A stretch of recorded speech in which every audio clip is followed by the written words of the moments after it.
at it again today, and we are so excited about continuing our series on the power of an invite. I got my mom here. She's going to give me some good old praise the Lord. You preach, Hawkins. And so I'm excited about that. Anytime I see her walk through the door, she gives me strength because in her maturing, she has let us know that God is still the center of her life. Amen. Amen. We love you, Mother Hawkins. And so this morning, we get to continue with this idea of what it means for us to invite people into the journey, into the story with God, with Jesus Christ, with transformation. And it means we become some sort of an evangelist. And that can be a daunting reality for some of us because we have certain perceptions and ideas of what an evangelist looks like. Well, I want to continue with the wealth of stories that are right in our audience of people who have heard me years ago, months ago, talk about the power of evangelism through relational evangelism, that you don't have to be a scholar. You don't have to have it all figured out. But what you can do is invite people into the journey that you're on as well. So today, I want us to tune in for a few minutes to a story right from these seats of wonderful people who listened to the power of an invite, and then they practiced it, and some great stories came out of it. So let's tune in.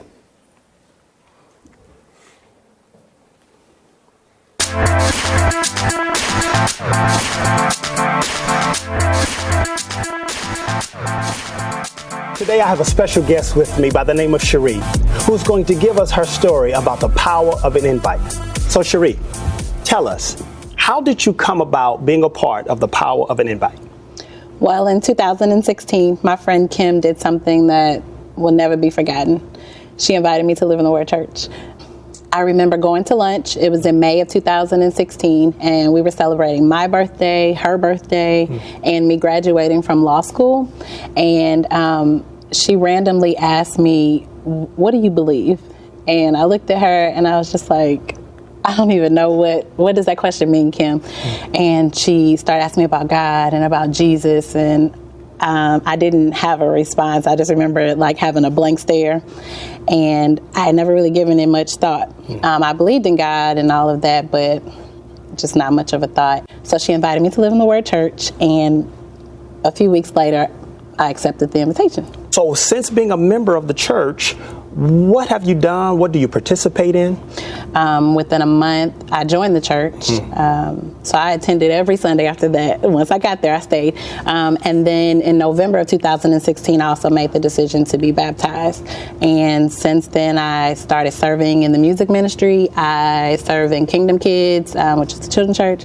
And I also go to Bible study. Now, you mentioned that your son comes with you to worship and to the ministry at Live in the Word Church. How has being a part of Live in the Word Church from the power of an invite changed or impacted your family? Well, I've seen a significant change in my son's behavior. He has a lot more support. So there's people we see on an everyday basis that look out for him. They give me advice. They give me support. He's also very active in children's church. So he's always coming to me and telling me, you know, I learned this today. And he's like, Mom, I know the names of God. Like, I learned a whole bunch of names. And he's like, I say, well, give me one. He's like, Abba. And I say, what does that mean? He says, Father, I think. And I'm like, okay, good job, you know, and he prays. He's excited about praying. We're actually like in the third phase of praying to where he can pray freely, and I can say, you know, who do you want to pray for? And he'll pray for them. It actually surprises me how far his mind can go in the words he uses, the phrase he puts together. But it's been great. For a long time, it's just been him and I. And since we've been at Live in the Word Church, we have a huge extended family that taps me on the shoulder if it's something that he needs help with, and then me as well. So. And he chases me around the church from time to time. He does. Okay. He does. So, tell me something. When it comes down to it, do you regret accepting the power of an invite? Absolutely not. Okay. So what would you say to someone who is probably listening in? Well, I hadn't had an experience with church in my adult life that I recall. So Living the Word was my first experience. And for a while, I thought I didn't have time to come to church. That's just too much. Just to ask, like Sundays, I work on Sundays, I can't do it. And just that fear of being held accountable in some way. And so when I got the invitation, it did take me a few weeks to come because I did work. But ultimately, when I went from feeling really overwhelmed and unsupported to having an extended family, something else to rely on besides my own strength. And the comfort in that is invaluable. The support that we receive. I'm actually eager to learn more and to be involved, and that has really changed my life. Wow, that is amazing. Next week, Kim joins Cherie's powerful invite story. Stay tuned.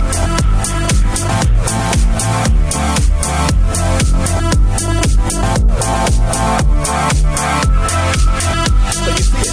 What are some things that you heard in this interview? What are some things stood out to you? Just yell it out to me, and I'm gonna point you out if you can, and just support. What else? Family. Salvation. What else? Prayer. That's a lifestyle of prayer. There's this whole idea of engaging in prayer. What else? Eager to learn. Say that one more time. Eager to learn. Eager to learn. That's a desire out there, right? I heard something else. Okay. We got some great thoughts going. So this invite, and I wanted you to think about this legacy. Not just is this wonderful mom, Cherie, here, but her son. Not just is a mom worshiping, but now the next generation is worshiping Jesus Christ. So when we do our simple job, like our simple task of just inviting people into the story, God does the rest. Some great things happen. We have a mother with a story. A mother who statistically, for all intents and purposes, should not be doing the things she's doing. She's a lawyer. She's doing great work in the legal field. She has a family support within the church. She has people who are cheering her on. And that's a story that we can use across the world to say what God is doing before they came to church. And look how God has added to their lives since being in relationship with Jesus Christ. I also heard baptism. And I heard the first church experience since adulthood. And you all, we can really begin to deal with some of the cascading layers here, because that speaks volumes to the lifestyle of busyness, right? Because if the enemy cannot distract you, what's the next thing he'll do? Get you busy. And now we're talking about multiple generations that are saying, I'm too busy to come to church. I'm too busy. I got stuff to do on Sunday. And what we do is we sacrifice our children on the altar of busyness. And suddenly, when it comes to calling on God, they have no knowledge of who God is. Great things happen when we simply sow the seed of an invite. Today, I want to continue with this story from the book of John of this woman who is of interest to me and you. I promise you, she will be probably one of your favorite biblical characters when we're done today. In John, the 4th chapter, verse 28, it gives us this wonderful encounter of Jesus and the Samaritan woman. Now, we're going to deal with race relations today. Praise the name of Jesus. I'm so excited about that. Well, actually, Jesus is. It says here real clearly, the woman left her water jar beside the well and ran back to the village, telling everyone, come see a man who told me everything I ever did. Could he possibly be the Messiah? So the people came streaming from the village to see him. Now, I want to share some very powerful truths with you all, that relational evangelism is effective. This woman encounters Jesus, so let me give you now the context. Jesus had just got done and hearing the rumor that he was baptizing more people than John the Baptist. Pharisees was trying to count who was baptizing the most so they can create tension between John the Baptist and Jesus. And the text says, but Jesus did no baptisms, only his disciples did the baptisms, so they wouldn't create some competition, in other words, division between the work of John the Baptist and the work of Jesus. So Jesus is like, let's get out of here, guys. And then he tells them these words in the first few verses of John, like the fourth verse. He says, I must go to Samaria. Now, here's where it gets the plot thickens, because every Jew in Jesus' day knew that Jews did not go to Samaria. Samaria was considered to be off limits for any pure Jew. And Samaritans were people who were intermixed Jews. They were people who Gentiles and Jews came together and had babies by.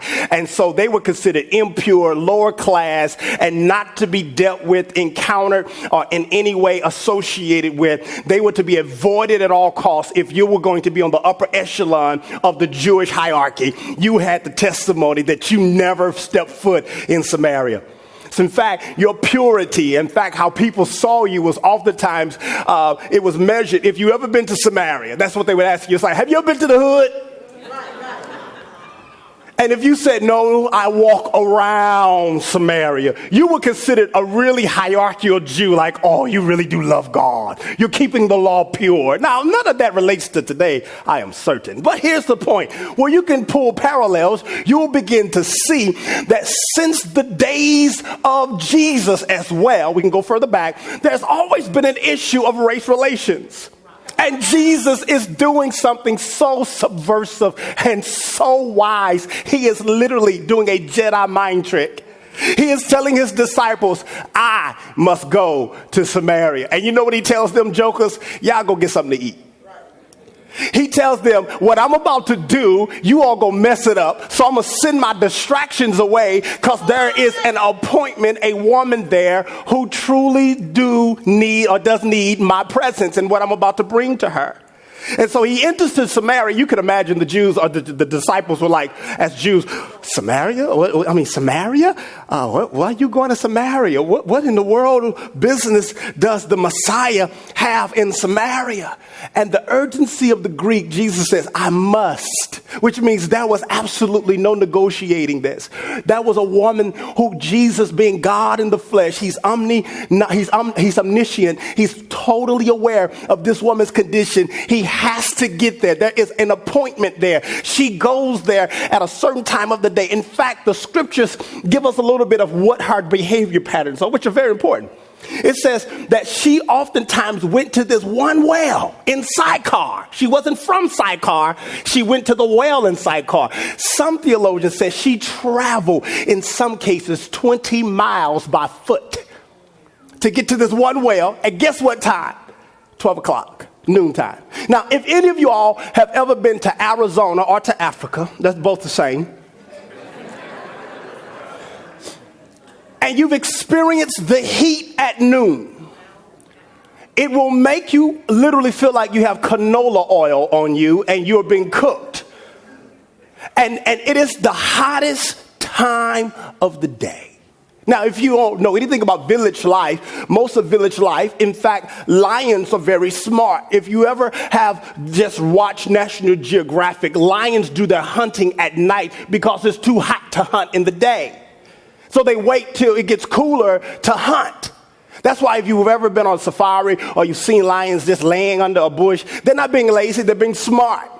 They're like, I'm not going to waste extra energy chasing down prey in the heat of the day. I'll waste my energy and possibly die of dehydration. This woman, who is known as a Samaritan woman, not a name given, not Linda, not Becky, not Betsy, not Rashida, is simply the Samaritan woman, goes to the well at noontime because something is happening here.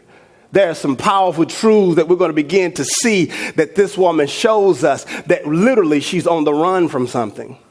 Jesus knows she's on the run from something. Jesus never met this woman in his life, but being God in the flesh, he knew of her condition. He knew of her pattern, and he possibly, and I would say he did, know of her need. He knew that she would pray prayers because she was religious. We'll find that when Jesus meets her at the well, he asks her, would you give me some water? She begins to flirt. What you got? You ain't got no cup to draw no water with, Jesus. What you talking about? And then this is where the story gets thick. If you ever get the chance to read the 4th chapter, the first thing that Jesus does with this woman is that he challenges her about going in deeper about her life. He says to her, give me something to draw with. And she says, well, go to this back and forth, blah, blah, blah. And then Jesus says something that just turns the conversation on its head. He says to her, well, the water that I would give you, you will never have to come and get water again. Now, the woman is interested. She's like, hold on. Whoa, what did you say? You got this Evian water. Well, I don't ever have to come back to this well. Well, it was deeper than the well. See, the woman went there at the noonday because then Jesus asked her a question when she tries to turn the conversation to some other, what I'll call distracted argument. He says, go get your husband. She says, I don't have one. He said, thank you for being truthful. In fact, you've had 5 husbands, and the guy you with now ain't your husband. So you have had 5 marriages, 5 divorces, and you in a side chick relationship right now. Now, this gets really interesting now. So now, if you all thought the Bible skirted away from some of the stuff y'all just now discovering, you have another thought coming. And this woman now is like, oh, I'm caught red-handed. She says, I perceive you are a prophet. He says, I'm glad you said that. Actually, I am. And then she goes into real deep. Are you the Messiah? She says, sir, which is in their language, Lord, which means I know you are of a higher echelon. And then she does what we all try to do. Well, you Jews say worship starts with you all in Jerusalem. But Jacob built this well here and we worship over here part. She starts a denominational battle. We got Samaritan Baptists versus Jerusalem Baptists. And Jesus says, there will come a time and a day when true worshipers won't worship here or there, but in spirit and in truth. He kills the whole argument that your church is better than my church. Your people are better than my people. He kills the whole argument about Church of God in Christ versus apostolic. He kills the whole argument about Baptist versus Methodist, Methodist versus Presbyterian, Presbyterian versus everybody else. He kills all of that and says true worshipers are going to worship me in spirit and in truth. And he's telling her, you are on your way to something because you were truthful with me when what you were dealing with was shameful. You've had 5 husbands, 5 marriages, 5 divorces, and 1 boyfriend right now, which says there's something going on in this woman's life that says she is looking for something. And so Jesus says, I will give you water, which will require you to never come back to this well again. The woman says, give me that water. Why was she so adamant to get this water? Here's why. She uses in verses 13 and verses 15. It's not in your handouts. I'm going to do the preacher thing. You got to do your own reading thing later. Here's the deal. See, y'all are all spoiled. Where it at, Pastor? Where it at? Where it at? Where it at? Where it at? Show me. Okay, go read. Here's the deal. She says, give me this water. Here's where it gets deep. So I don't have to come back here. The woman is saying something, and Jesus and her are on the same wavelength. She says, I don't want to come back to this place of shame. The reason why she went to this well at noonday was because she had a reputation. She was known as the hussy of Samaria. Yeah. She had a side gig that she didn't like. She had been somehow her brokenness had created a reputation, a name about her. And so in order to avoid all the other women that went to the well in the evening, she would go at noonday. Because there's something about when you make mistakes, how people don't want to let you live it down. It's amazing to me how everybody wants forgiveness when it's them, but never want to extend it when it's others. The woman was so driven by the word shame. She had so much brokenness because, let me just be honest, who goes through 5 marriages and divorces if they're not searching for something? She was searching for love. She was searching for affirmation, for wholeness, for meaningfulness, for purpose. She was wanting to be secured. She was wanting someone to just hug her and tell her everything that she needed to hear in that moment, that she was valuable, she was smart, she was beautiful, and she went through 5 relationships and none of it gave it to her. Now, I ain't saying you've been through 5, but I can say possibly 2 and a possible.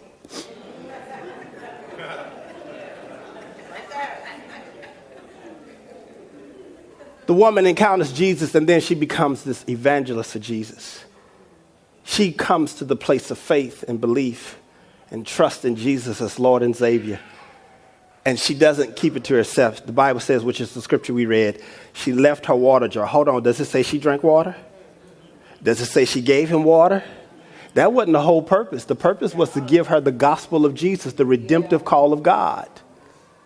She says, I'm going to leave this jar because I just got something that satisfies me more than the actual H2O. Yeah. She left her jar beside the well, notice that, ran back to the village, notice that, telling everyone, evangelists, come see a man who told me everything. The question I have for you is, who are you personally inviting? She didn't have to go far. She went back home. And she began to tell people. And so when we talk about, well, how do I evangelize? Who's praying? Who is confiding in you? That's a person you need to invite. Who's a person in your world that calls you up on a Monday or a Tuesday to pray for them before a big meeting or an interview? That's a person you can invite.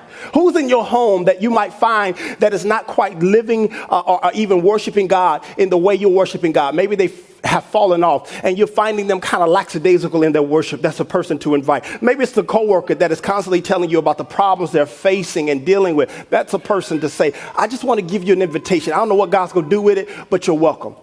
And here's the deal. I want to share something with you all that I think is so powerful. Relational evangelism wins over anything else. It wins over debate. It wins over litigation. It wins over argumentation. When you simply go to the people and connect with the people who are in your circle. So I want to just give you this idea of what this woman is dealing with. Now, here's the thing. I shared with you already. She was running away from shame and condemnation. And I want to go back to this idea that I think is very important for us to deal with. She not only went to the farthest well, but she also was traveling at the hottest time of the day. And that is the impact of shame. Yeah. See, shame will have you living in misery and beating yourself up for the rest of your life. Shame will drive you away from your purpose. Shame will cause you to self-inflict and to self-sabotage. See, when we enter our relationship with God, we may think that he is like we are. We may think that we have to hide our bad from him and only accentuate our good. But God is not like we are. God knows our bad and our good and still tells us, you are loved of me. See, God is so powerful. He brings all of you to him, not just the good years, the good months, the good hours, but all of you. So you got to capture this, that God did not, and God does not want to enter into relationship with you because you did good for 3 weeks in a row. God knows everything you struggle with, everything you fight. He knows your upbringing. He knows what mama did or did not do, what daddy did or did not do. And God is saying, I want all of your brokenness, all of your pain, all of your calamitous thought processes. I want all of you. I want the struggle. I want the ugly scars. I want all of you.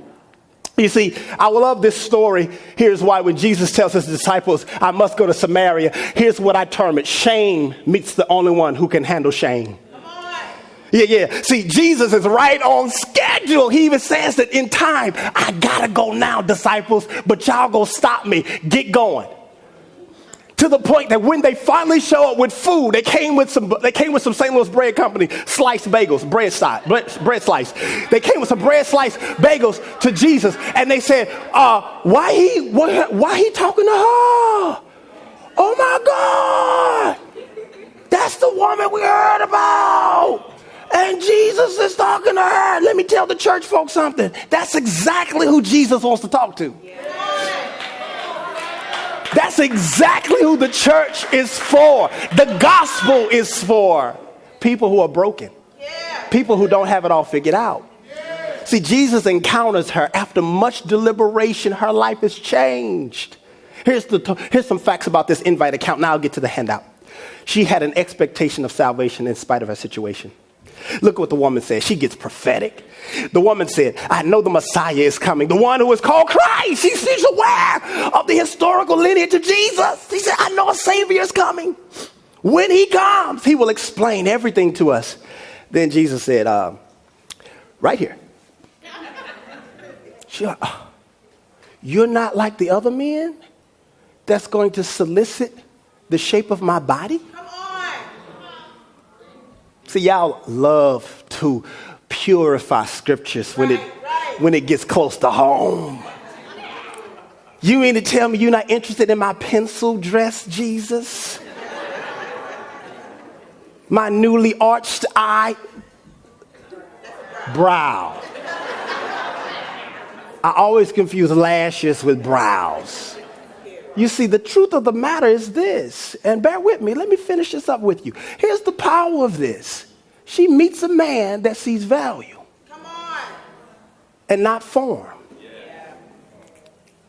She had an expectation of the Messiah. She knew one day she would not have to keep searching for love in all the wrong places.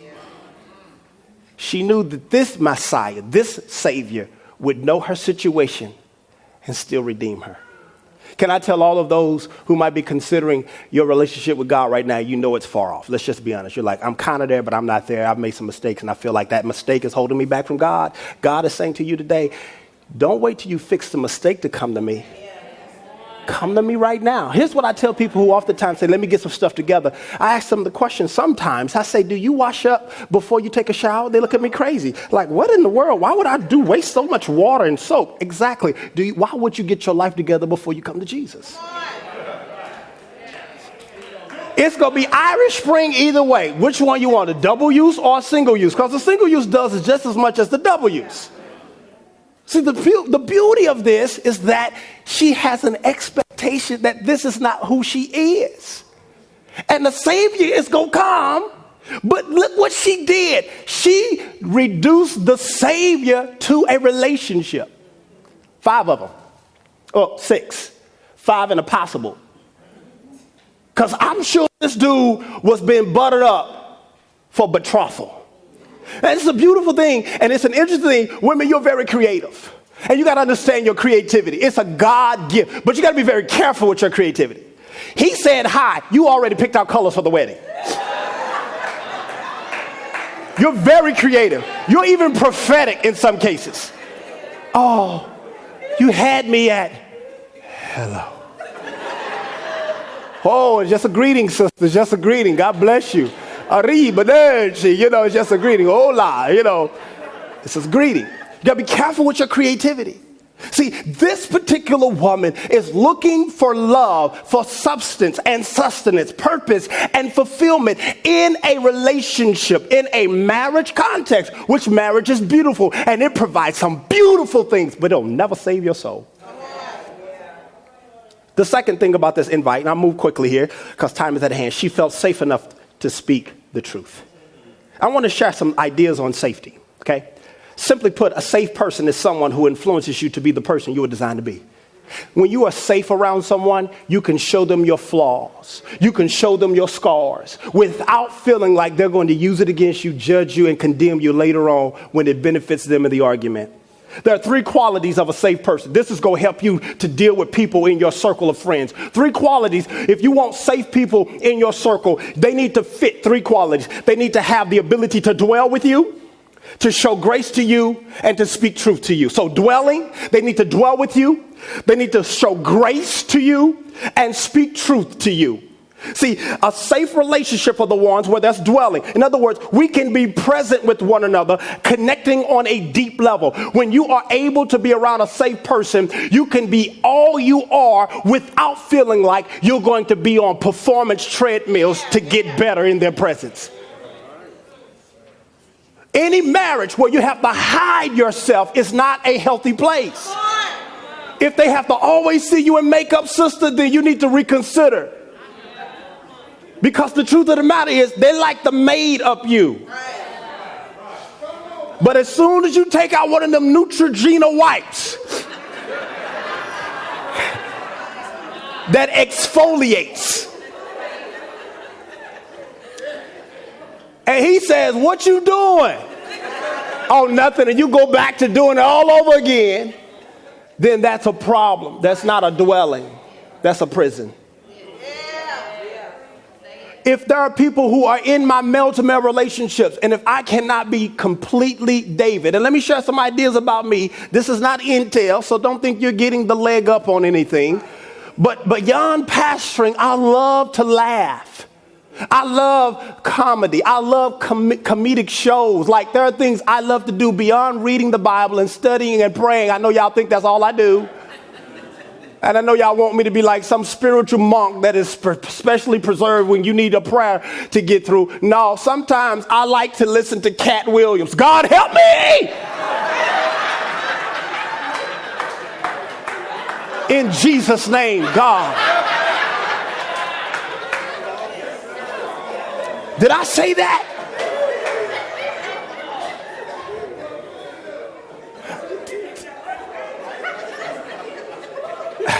Can I keep going? There are things I absolutely enjoy that for all intents and purposes, the religious mind would say I should never even think about in my radar. Like, I love physical activity when it comes to exercising and being outside. Particularly, y'all know it's the bicycle. I love that. That gives me great recharging and joy. You're like, okay, that's safe, but the Cat Williams thing, let's talk about that. No, we ain't talking about nothing, because I'll light you up with his jokes.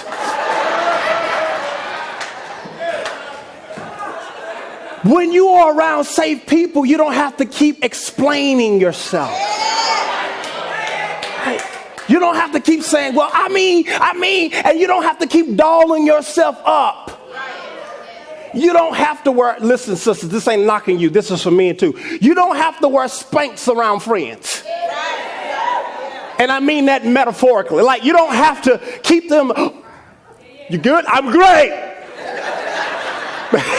Right?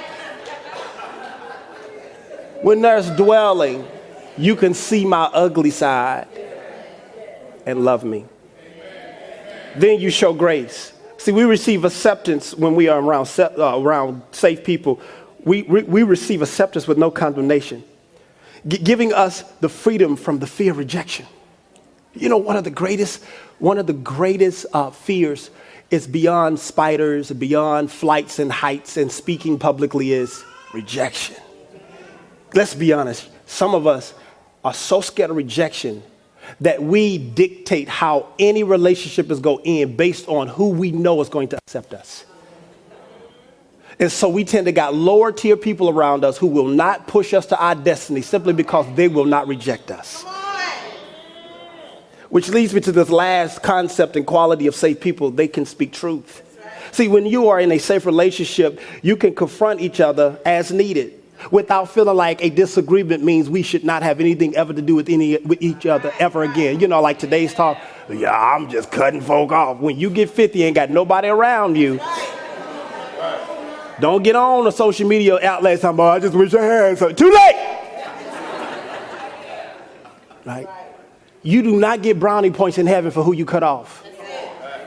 When you're around saved people, they can speak truth to you and they can say, hey, that's not a behavior pattern that you need to be participating in. Listen, even when it comes to church and when it comes to us as the family of God, people ought to be able to share with you without you feeling like you can't ever talk to them again. It amazes me how we will worship God, cry, roll on the floor, run around the church under the auspices of worship and won't even say hi to people that has confronted us.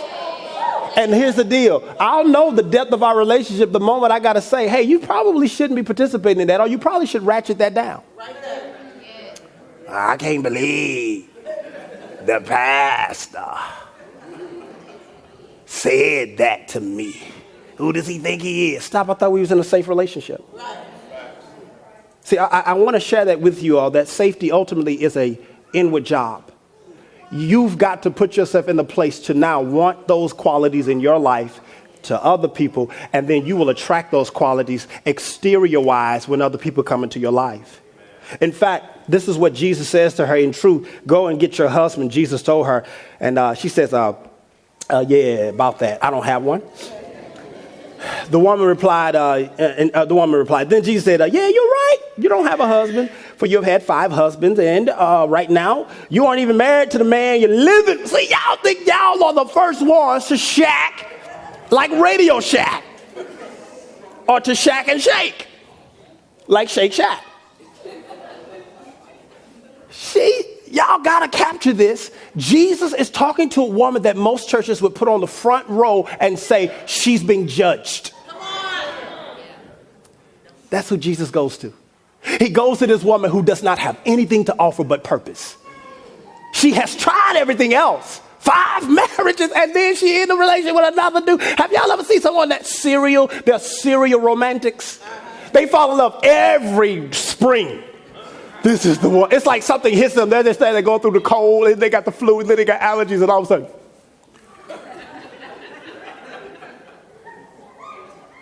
I ain't never been so in love in my entire life. You just had the flu. How were you dating with the flu? I don't need to date. They had me at hello.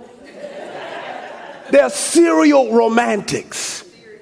They go in relationships and they give boyfriends and girlfriends husband and wife privileges.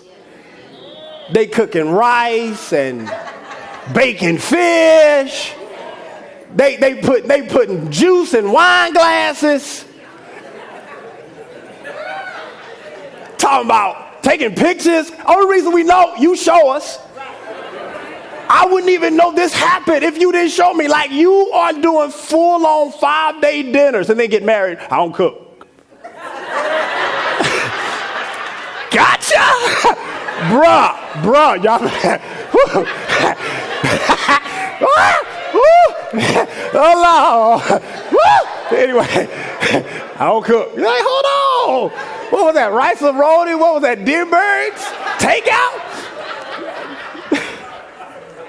The kitchen smelled of cooking. So I want to share with you all something happened. Something happened with this woman. I want to talk about 4 things that happened. If I don't get to all 4, I'll get to at least 3 of them. The first thing, she went out because of shame. She went out. She went to this well because of shame, right? We talked about that. Shame drove her to the place that was uncomfortable. And one of the greatest truths in life, which we all know, but which we almost come to learn, is that there's no escape from God. Like fugitives, we may run, but we cannot ultimately hide from the God who penetrates even the darkness with the gaze of his light. Listen to this. She ran because of shame, but what I've discovered in the Bible, sometimes running from God leads you right to him. Jonah, come to the witness stand, ran right into God. King David on the run, in the wilderness, tending to his few sheep, runs right into God. Listen, running from God oftentimes leads you to God. Look what it says. He had to go to Samaria on the way. Eventually, he came to the Samaritan village of Sychar, near the field that Jacob gave to his son Joseph. Jacob's well was there. And Jesus, tired from the long walk, sat wearily beside the well. About noontime, soon a Samaritan woman came to draw water. And Jesus said to her, please give me a drink. I already set it up for you. She was there because of shame. Which leads me to this other component and point. She went there because of shame. Jesus went to her because of grace. See, the only thing that can handle shame is grace. Some of y'all have been running so long, and God is saying, I am here, and I know everything about you. And I want to deliver you from the shame and the shackles of shame. He says he had to go there. There's urgency there. There's power there, which leads me to point number 2. I know I'm moving fast. She went back, gripped by love. Went back where? To her village. She went back to her hometown. Gripped by love. This is the first time, y'all, after 5 marriages, 5 honeymoons, 5 different sets of colors for the wedding, 5 different rings, 5 different wedding ceremonies, and said in different ways, she finally found love. And it was at the well with the master. Isn't that powerful? She found love for the first time. She found love for the first time. And here's the power. She was not just found this love, but she was gripped by this love. And listen, she just didn't get blessed. Her spirit fed, her life changed, and go into hiding, which happens with so many Christians. We come to church, get filled up, get blessed, got lives changed, and we go into hiding with our Christian convictions. Yeah. We don't want to tell anybody that our lives have changed because we are then fearful of what they will say about our change. And I learned to tell people, listen, I got a little street in me. I'm from the streets. Street life. It's the only way I know. Street life.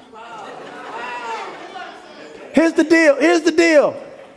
Here's what I learned when people cannot contribute to your success. We got a street term. You ready? Bump them. Yeah. That's about as much as I got on that. Can't give you too much of my streetology, but here's the deal. Bump them. I don't care what you think about my transformation, my journey. I'm not where I will be, but I certainly ain't where I used to be. You may not see the progress, but I know I'm changing. I know I'm going in the right direction. She didn't think to run away from her hometown. Isn't that what we do? We have a reputation in the hometown, and then as soon as we get our life changed and we decide to do a different thing, we run away from the very hometown that we got the reputation in. What better ministry is it for us to stay there and tell people, oh, now I've been changed?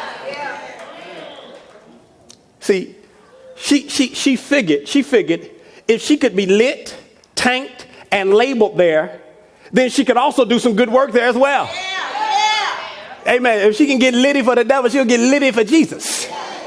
I could just hear her litigiousness happening right there in the village of Samaria. Yes, I make them up as I go. Verse 28 says, the woman left her water jar beside the well, ran back to the village of her shame. What better day will it be when you can look shame in the face and says, yep, that's me. Y'all know how you can defeat shame, and it only can happen in the context of relationship with Jesus, is you get honest. Vulnerable. Vulnerability is the answer to shame. Yes, I'm broken. Yes, I made a mistake. Yes, I'm probably going to make another one. But without God's help in my life, I would not be able to acknowledge that. And then it says in verse number, Isaiah 41:13, now she's gripped by love. Look what it says. This is what God says to his people who were shamed. That's right. Because I, your God, have a firm grip on you. I am not letting go. I'm telling you, don't panic. I'm right here to help you. That's what God says when you are transformed by God. No matter what your faults or proclivities are, God says, I am not letting you go. Leads me to the third point. She went back and she shared because of purpose. For the first time, she found love. For the first time, she found a man that didn't ask her for her physical attributes. Now she found something in this encounter. Purpose. All of us are searching for purpose. Why am I here? And that, when you discover it, will just reduce all of the chaos, interference, and static in the atmosphere, because for the first time, you will find out why you were placed on this earth to do what God called you to do. And then everything else becomes a small voice in a big, huge stadium. She went back and she shared because of purpose. She was awakened to a higher calling. She was done with emotional confusion and relational sullying. She would no longer just exist. She has been, check this word out, activated. Okay, some of y'all never had curls. Neither did I. But I was around a lot of people with it, and you could tell a dry curl.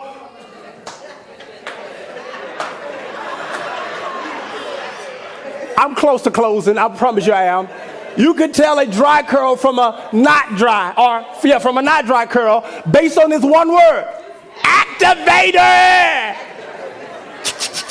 Then they would put the plastic bag over it to contain the moisture.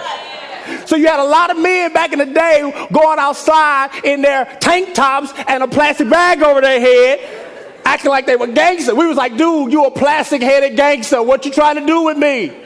Until he flexed his muscles, and then we was like, all right, I'm out. Deuces, talk to you later. And so here's the deal. When you have been activated, you're no longer thirsty. I'm sorry, dry. See, when you are not activated towards your purpose, you keep adding stuff to your life that has nothing to do with what you're designed for. And you will find yourself constantly experimenting, trial and error. Let me try that. Let me try this. Let me try that. Let me try this. Let me try her. Let me try him. Let me try both of them. Looking for purpose. She went back because for the first time she knew her calling. Notice she didn't go to seminary school. She didn't go through ordination classes. Not saying nothing bad about it. Because so often we want grandiosity once we figure out our purpose. We want to be on the flyers, and I think there's too many people on flyers. Right? Here's the deal. There's a lot of people on flyers that's not doing work. Right? She didn't have a flyer. She didn't have no Photoshop guy come and say, hey, listen, we're going to do evangelism in Samaria. It's going to be on fire, litty for Jesus. Come out to this epic revival service where healings, prophecy, and miracles will happen. Wow, wow, wow, wow. Oh, I'm sorry. But none of that. She went back with one mission. Let me tell every man. That's all she had to start was with the men's ministry back in Samaria. She didn't have to go to the women's ministry. Just go to the men's ministry and say, hey, Doc, you remember me? They're like, how could we forget you, Juanisha? He said, well, let me tell you. She was like, well, let me tell you something. I finally met a man. They're like, oh, I ain't on the bar. So, I love, as soon as you make a commitment, all those secret flames, I always love you. Well, you always, I was going to marry you eventually. You gave me one more day. You gave me one more hour, baby girl. I was going to marry you. Listen, your body would have rotted to a skeletal decomposition before that guy would have committed to you. But as soon as you commit to somebody that's real, listen, ever since second grade, I've been thinking about you, girl, how we could just have a legacy together. When you shared your lunch, at third hour lunch, I just remember you sharing that juice and that hard pizza with that thick cheese.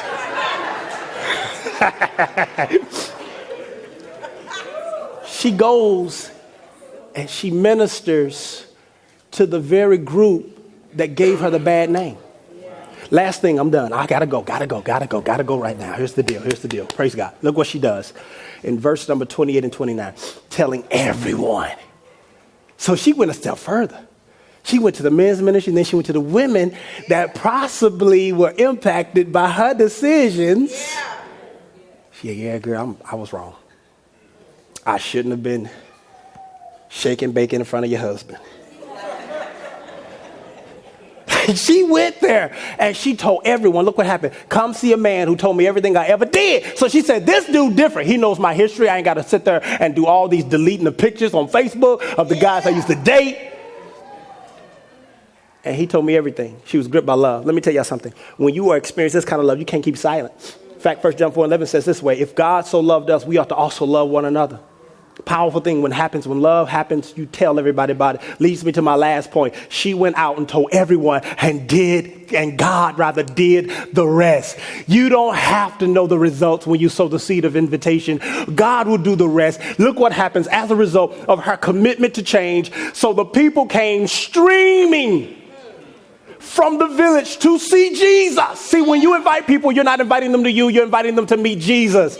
Which leads me to this last point. Verse number 39, many Samaritans from the village did what? Believed in who? Jesus. Because the woman had said, he told me everything. Look why they believe. They say, if he loved her. If he loved her. He loved her. If he loved her. If he loves her. That's certainly hope for me. It says when they came out to see him, they begged him to stay in their village. So he stayed for 2 days, long enough for how many? Many more to hear his message and believe. Then they said to the woman, now we believe.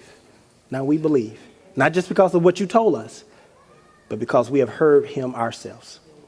Now we know that he is indeed the Savior of the world. Let's stand all over the house.